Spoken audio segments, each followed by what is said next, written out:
نحمده ونصلي على رسوله الكريم اما بعد اعوذ بالله من الشيطان الرجيم بسم الله الرحمن الرحيم شهر رمضان الذي انزل فيه القرآن هدى للناس وبينات من الهدى والفرقان صدق اللہ العظیم۔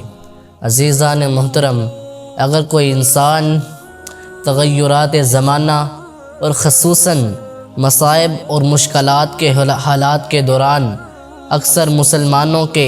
احوال پر غور و فکر کرے تو اکثر مسلمان ایسے نظر آئیں گے، اکثر لوگ ایسے نظر آئیں گے کہ وہ کسی ایسی چیز کے متلاشی ہوں گے جو ان کے دلوں کو ثابت قدم میں رکھ سکے اور غیر متزلزل رکھ سکے۔ وہ ایسے سرچشمے کے متلاشی ہیں، دن رات ایسے سرچشمے کے لیے کوشاں رہتے ہیں کہ وہ جس کو پینے کی وجہ سے وہ اپنی پیاس کو بجھا سکیں اور اپنی کھیتی کو سراب کر سکیں، جس کی وجہ سے اپنے غم، فکر، پریشانی اور مشقت کے آثار کو دور کر سکیں، مشقت کے آثار کو زائل کر سکیں۔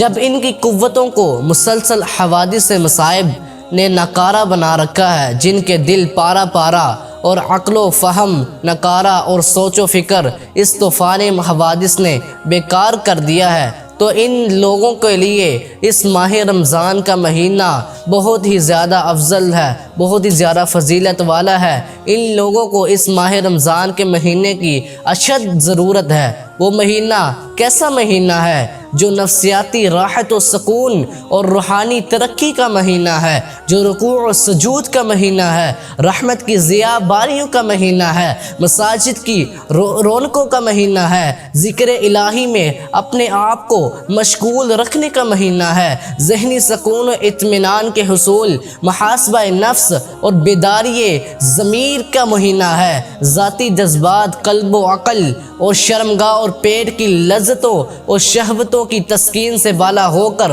سوچنے اور عمل کرنے کا مہینہ ہے۔ اللہ رب العزت نے ماہ رمضان کو بہت ہی زیادہ فضیلتوں اور خصوصیتوں سے نوازا ہے، اسی لیے یہ مہینہ دیگر تمام مہینوں سے افضل اور اونچا اور بلند ہے،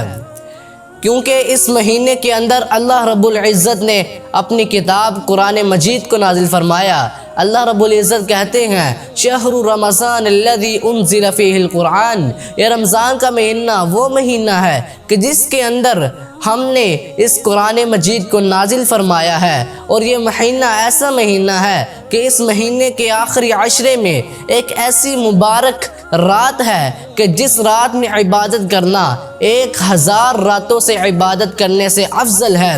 اس مہینے کے اندر کیا خصوصیت ہے؟ رسول اللہ صلی اللہ علیہ وسلم کا فرمان ہے، صحیح البخاری کی حدیث ہے، سیدنا ابو ہریرہ رضی اللہ عنہ راوی ہیں، کہتے ہیں اذا دخل شہر رمضان فتحت ابواب السماء وغلقت ابواب جہنم وسلسلۃ الشیاطین، جب رمضان کا مہینہ داخل ہوتا ہے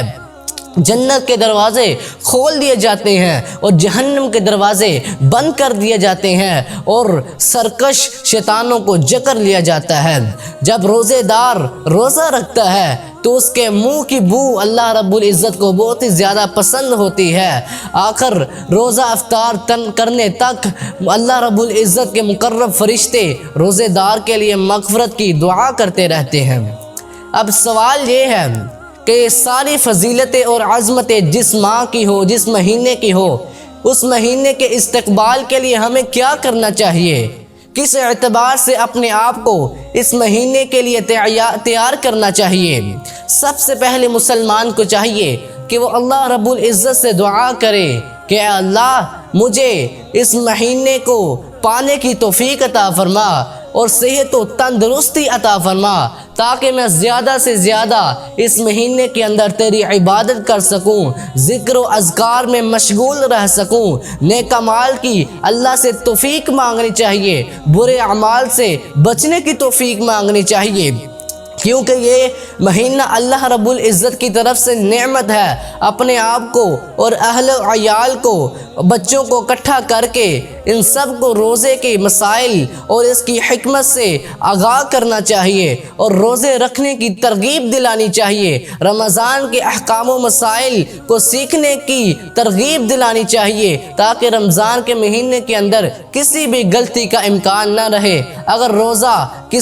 روزے کسی وجہ سے سفر، بیماری یا حیض و نفاس کی وجہ سے رہ گئے ہیں تو ان روزوں کی جلد سے جلد قضا ادا کی جائے۔ دنیاوی مشغولیت اور تجارتی لین دین، سارے معاملات کو ایک مہینے کے لیے ملتوی کر دیا جائے۔ ان ساری چیزوں کے علاوہ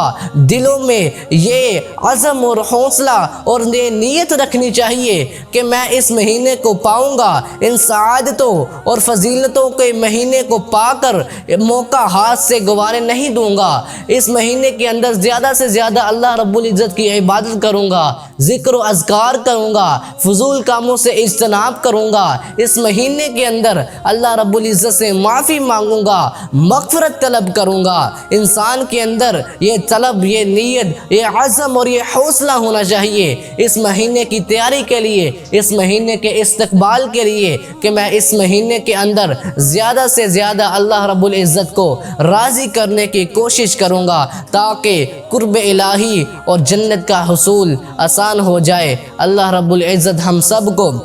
ماہ رمضان کا مہینہ پا کر اس مہینے کے اندر زیادہ سے زیادہ عبادت کرنے کی توفیق عطا فرمائے اور برے کاموں سے بچنے کی توفیق عطا فرمائے، نیک اعمال کرنے کی توفیق عطا فرمائے۔ وما توفیقی الا باللہ، وآخر دعوانا ان الحمد للہ رب العالمین۔